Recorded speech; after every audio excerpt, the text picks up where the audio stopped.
he has the right to approach the Federal High Court to ask that his seat be vacated.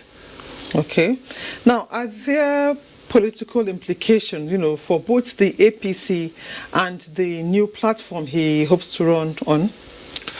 Well, political implications in the sense that having left APC as a serving governor, it's going to really be very difficult for APC, except they conduct free and fair primaries to produce another candidate. And also, Obaseki being the incumbent governor, of course, APC must have been deprived of some party loyalists. And Governor Obaseki is not going to find it easy as it stands to join any other political party, because for him to win in Edo State on another platform, not APC, it has to be a very, very strong political party which has a strong hold in Edo State. And also you should know that all these years that Obaseki has been governor of APC, there are people who have been running these other political parties. And of course they will have interests, and they also have party stakeholders as well. So except the party of which he's going to join, which obviously must be a very popular one, a party who is known for winning elections, and a party who is capable financially to give APC a fight, because it's not going to be an easy one. Then the party also has to give him sort of waiver, because joining the party at this point is not going to be very easy. He has to make some compromises, as well as the party also has to make some compromises. Okay. Now, of course, we'll all be expecting free and acceptable, voluntary and acceptable elections in Edo State. What is happening? How do you see the elections in Edo State? Well, I want to believe the present INEC will be capable of delivering a free and fair election in the first place, but I am certain it's not going to be very easy to say, because these political parties they have members, and a governor who left his party must have left it not on a good form. He must have been aggrieved somehow. So there are also supporters who are aggrieved as well. But with the machineries that will be put in place, with the security apparatus that will be put in place, I believe there will be a free and fair election in Edo State. Thank you very much, Barrister Isaac Nwachukwu. That will be all. Thanks you for honoring our invitation. Thank you very much. Now, the Nigerian Army Courts Martial, headed by the Chief of Training and Operations, Lieutenant General Lamidi Adeosun, has pronounced former GOC 8th Division Nigerian Army Sokoto Major General Hakeem Oteki guilty of 5 count charges. Francis Form reports. The former general officer commanding 8th Division Sokoto was accused of stealing 100 million naira. The money was part of the 160 million naira released to the division by the Nigerian Army as Special Army Release Funds for execution of project in the 8th Division. Delivering judgment on the matter, President of the Nigerian Court Martial, Lieutenant General Lamidi Adeosun, said the court found General Otiki guilty of all the 5 count charges punishable under Section 66A of the Armed Forces Act, Laws of the Federation. He thereafter pronounces the court's decision. Count 5. 2 years loss of seniority on the rank of Major General. Count 3. Reduction to the rank of Brigadier General with 2 years seniority on the rank. Count 2. Sentence. Dismissal with disgrace and dishonor. Counsel to General Otiki reacts to the judgment. It was confirmed that the soldiers robbed. He was not the one. Even the 100 million was returned even before the investigation by the SIB. He was the one who reported the test. So all these ones, we will put them together as mitigating factors before the Army Council. The judgment of the court martial is subject to the ratification by the confirming authorities. In Abuja, Francis Form, NTA News. The renewed onslaught against the activities of bandits in Katsina State is yielding positive results as the State Police Command apprehended no fewer than 50 suspected bandits terrorizing 8 frontline local government areas in the state. State Commissioner of Police Sanusi Buba, who paraded the suspects, called on the public to always furnish the police with useful information so as to address armed banditry activities in the state. Shehu Adamu completes the story. For quite some time, the resurgence of banditry in some local government areas of Katsina State has led to destruction of properties and rendering others homeless. The recent areas affected by the activities of armed bandits include some communities in Dusama, Damusa, Faskari, Batsari, Safana and Jibe local government areas of Katsina State. The State Police Commissioner Sanusi Buba said of a review of its strategies, the command had succeeded in apprehending over 50 suspected armed bandits. CP Sanusi Buba disclosed that the command has declared wanted one Adamu, also known as Nkuzu, from Zamfara State, for masterminding the recent attack on Kaidisau village. I hereby place the sum of 5 million naira on his head, dead or alive. Any person or group of persons that have useful information that may lead to his arrest, to please report to the nearest police station. The police commissioner also disclosed that the command has recovered items to include 10 AK-47 rifles, 5 pistols, 25 locally made guns, 5 vehicles, and 20 motorcycles. In Katsina, Shehu Adamu, NTA News. It's now time to pause here in Abuja as we join Ruth in Lagos for more reports.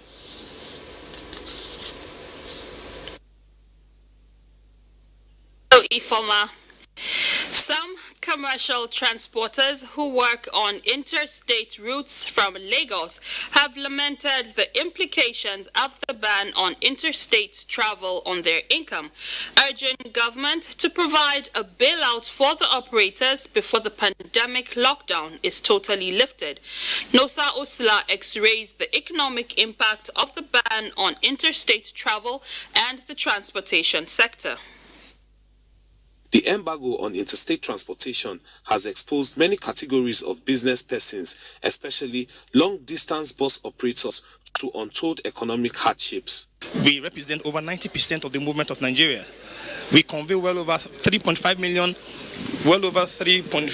million persons on a daily basis. We have members who have 200, 2,000 buses, 100. So they can imagine someone who's had 2,000 buses and been out of work for like a month or two. The effect has been very, very heavy on us that are transport owners.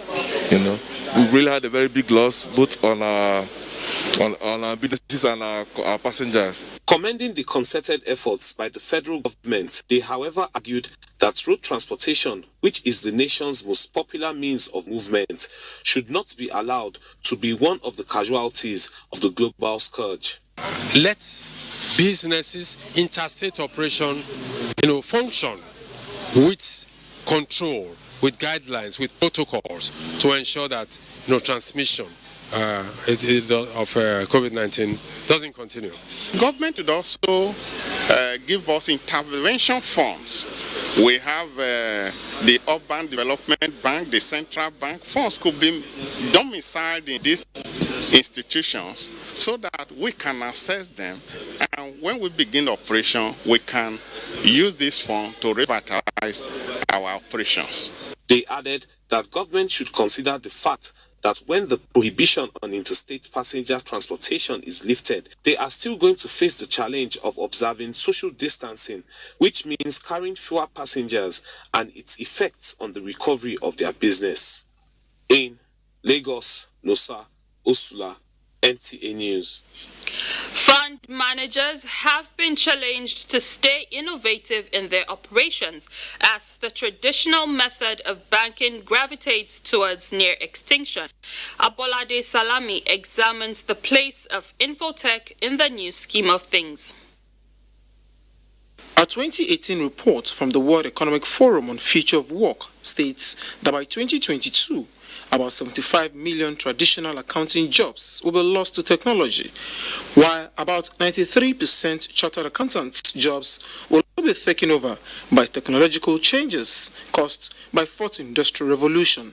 However, with the outbreak of COVID-19 pandemic, the world is experiencing a major shake-up in crude oil price, global trade, and price of stocks. The financial service is not also spared. If we do not retool and re-strategize to embrace the new ways of doing things, indeed, the choice is ours to make. The advice to the chartered accountant today is to embrace technology or we die. New skill sets are now required as a result of digital disruptions. The new initiatives on technological developments being practiced by financial institutions before the outbreak of the pandemic, experts agreed will redefine the banking system. Fintech, of course, has come to stay. You don't have to have a bank account to transact these days. You can transfer your money through different digital means, including what we now call the PSB. It's all about bank being an IT platform more than what they used to be. So COVID-19 is here and it has changed the way we work. It has redefined our economy. Preserving the future of the profession, experts say, is largely based on the acquisition of required skill sets and competence as a result of digital disruptions, urging on practitioners to do more on self-development. In Lagos, Abolade Salami, NTA News. And that's it from here. We pause for a break. Nationwide continues with Ifoma in Abuja.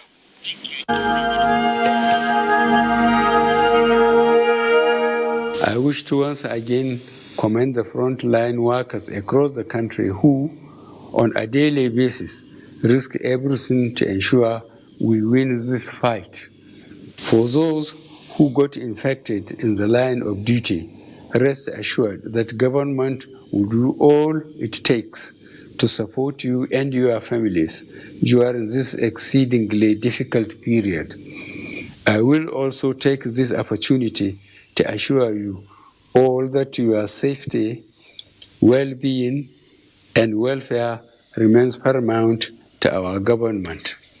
I am using this opportunity to express our deepest condolences to the families of all Nigerians that have lost their loved ones as a result of the COVID-19 pandemic. This is our collective loss, and we share your grief. This is a very important message. Operation wear your mask, especially for people who don't old. No forget, your body no tranga like before. You not even tranga like your children or your grandchildren. So therefore, always wear your mask for this pandemic period. No they to receive visitors, so even if not your grandchildren.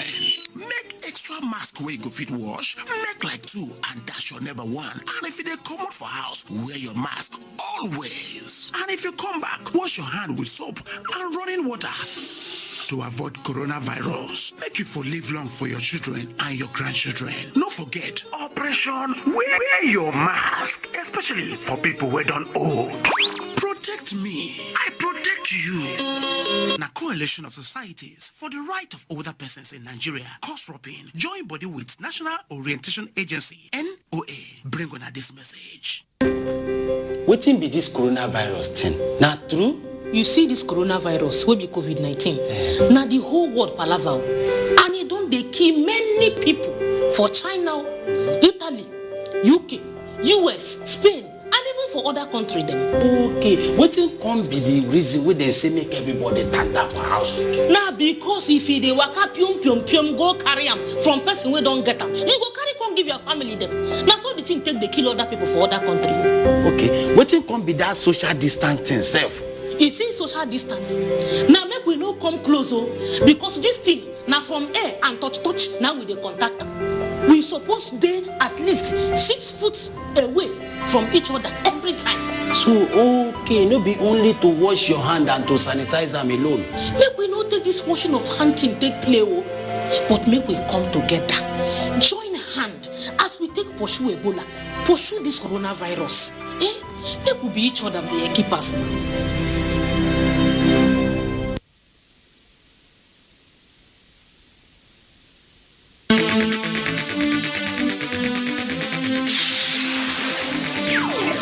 Tuesday Alive tonight, democracy and national development, the milestones, achievements, challenges, and prospects.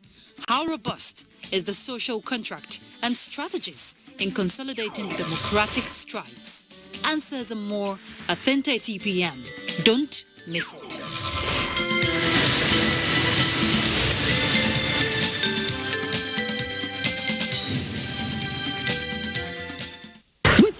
Project Restart in full swing. Arsenal will be hoping for a restart of their own as they try to push for a European spot when they take on Brighton.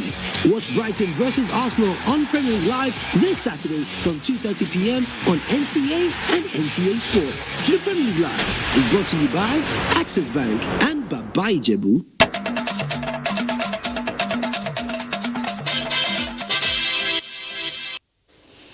Thanks for staying tuned. In what may be described as adding salt to injury, attention is now on 3-month-old baby in Nasarawa State, suffering from the consequences of rampant rape cases in Nigeria as the victims' traumatized families seek for help and justice. Abigail Bashi reports. 3-month-old baby Rukaya Ali, innocent and lying down on her mother's lap, oblivious of the rape case in her life. Her parents too are unaware of the perpetrator of the evil act, as the mother admits on the day of the incidents, deep into the night, the baby was snatched from her side. I started calling for help. All is now history. The baby was later found in an abandoned building. Little patient Rukaya has been recommended for a major surgery following 2 successful ones in the next 2 weeks.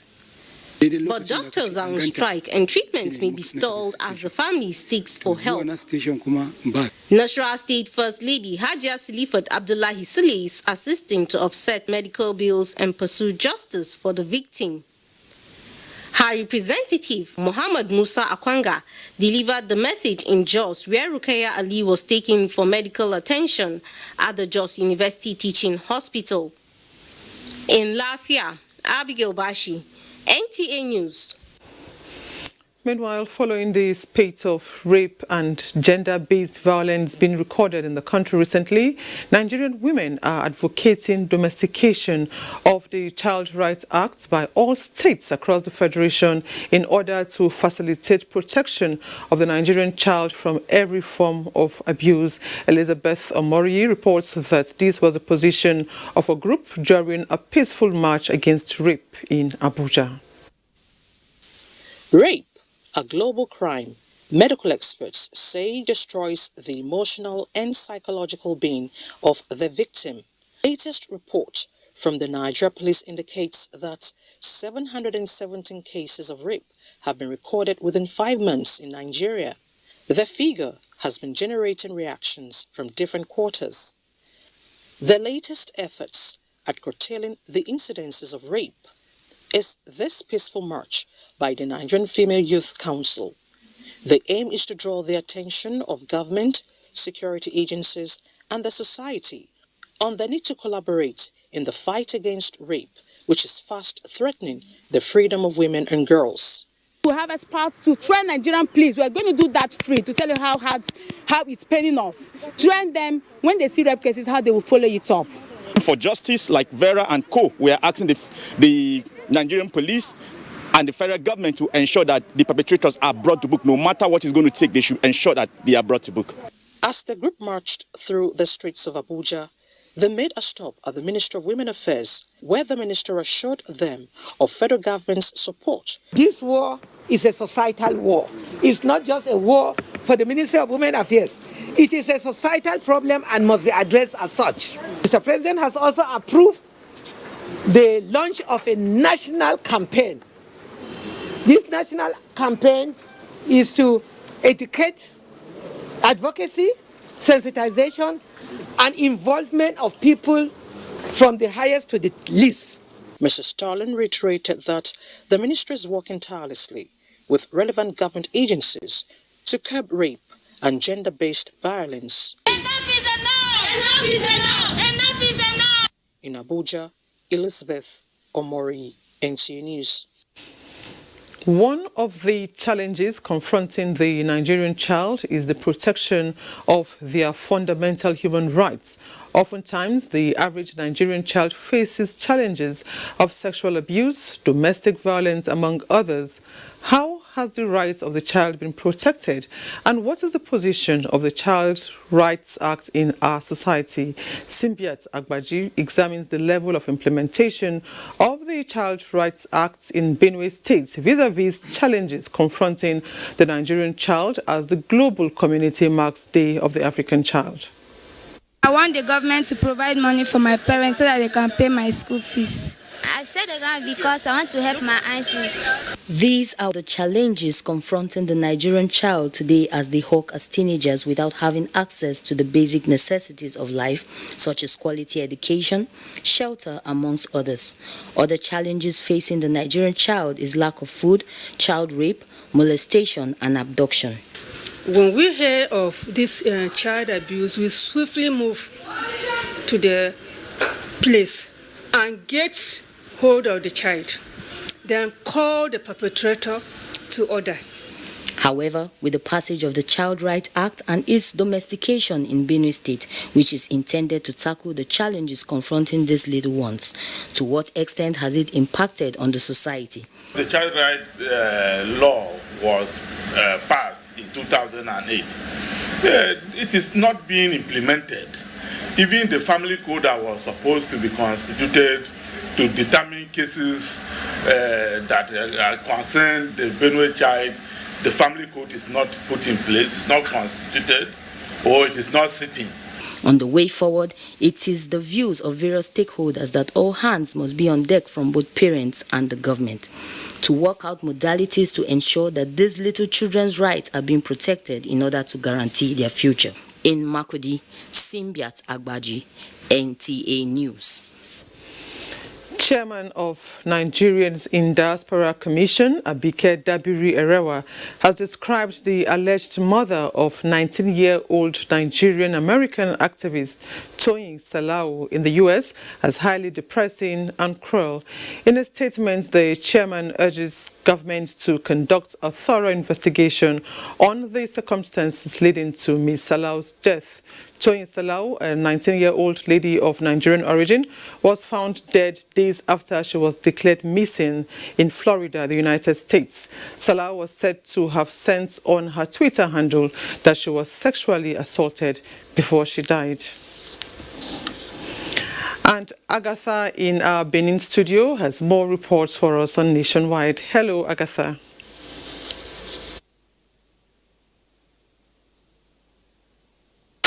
Good afternoon and a warm welcome to Benin. Governor Oluwarotimi Akeredolu of Ondo State has promised total overhaul of the state fire service.